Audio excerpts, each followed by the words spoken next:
Alrighty then. Thank you for tuning in. I'm Matthew Baker of Beautiful New York Tours. New York City has always been known as one of the great fashion capitals, up there with London, Milan, and Paris.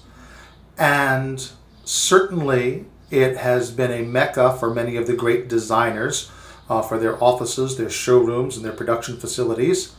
But of course, it's also a great mecca for buyers. One of the reasons a lot of people like to make a point of coming to New York is to buy clothes of the kinds that they cannot find elsewhere.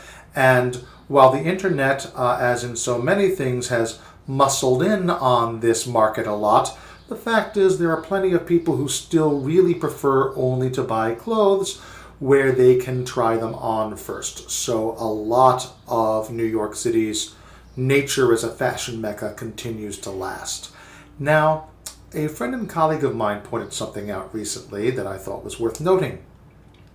In the last few months, the big fashion accessory that nobody predicted was going to become part of everyone's wardrobe is the mask. But because of the pandemic, a lot of people are being cautious about potentially infecting others as asymptomatic carriers and therefore wearing masks in public. And very quickly, this has gone from being a basic utilitarian feature of the type that you might see doctors wearing in the OR to a fashion accessory and, dare I say, fashion statement. You get everything from the simple to the bizarre. You see masks as an expression of people's art, of their politics, and of their style. This has ultimately affected not just the masks themselves, but also the faces behind them. In the world of makeup, for instance, while sales in lipstick have gone down enormously, as lipstick has now become an afterthought, eyeshadow and other eye makeup has become more important than any other aspect of facial cosmetics. So fashion changes when the world changes. But even once the time comes when masks are no longer de rigueur, fashion is something that people will look to New York for guidance for. And you find people walking in New York looking fashionable, feeling fashionable, finding that way to mix style and comfort. And all of this really comes to a head in the annual Fashion Week, which is a major industry event that used to be in Bryant Park and then moved to Lincoln Center.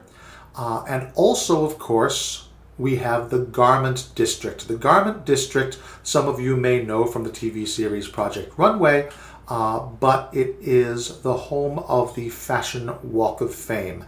At the northern end of the Garment District, just south of Times Square, you have the wonderful information booth and the statue of the garment worker. That begins the wonderful stretch of round bronze plaques that you see in the street commemorating the great designers of the Fashion District. People like Diana von Furstenberg, Ralph Lauren, Oscar de la Renta, Donna Karan. I'm leaving out a lot, fill in the blanks, but there's wonderful trailblazers and trendsetters in the world of fashion. Appropriately enough, the southern tip of the Walk of Fame is Macy's. Now, although the Walk of Fame stops at Macy's, the Fashion District continues to the south into the neighborhood of Chelsea and to the school FIT, the Fashion Institute of Technology. A lot of people who first come to New York do so for school. I did at the age of 18, though not at FIT. But it is certainly a very powerful and influential school for designers, for buyers, for product managers, etc. And pretty much if you have an FIT degree, you are on your way in the fashion world. But what I love about FIT is its museum. The Fashion Institute of Technology Museum has wonderful exhibitions on the culture and history and influence of clothes in different ways. One of my favorites was the one they did on the inspiration of fairy tales on people's clothing. You have never seen so many Red Riding Hoods as I saw the day that I went to that exhibition. So it's definitely worth seeing. Fashion will continue to change as New York continues to change and as the world continues to change. And it is definitely worth seeing at the ground level here where it begins, at the Garment District in New York. When it is safe to do so, please check me out at Beautiful New York Tours. You can search Beautiful New York Tours on Facebook or email me at baker.tours@yahoo.com. Again, that is baker.tours@yahoo. Thank you very much.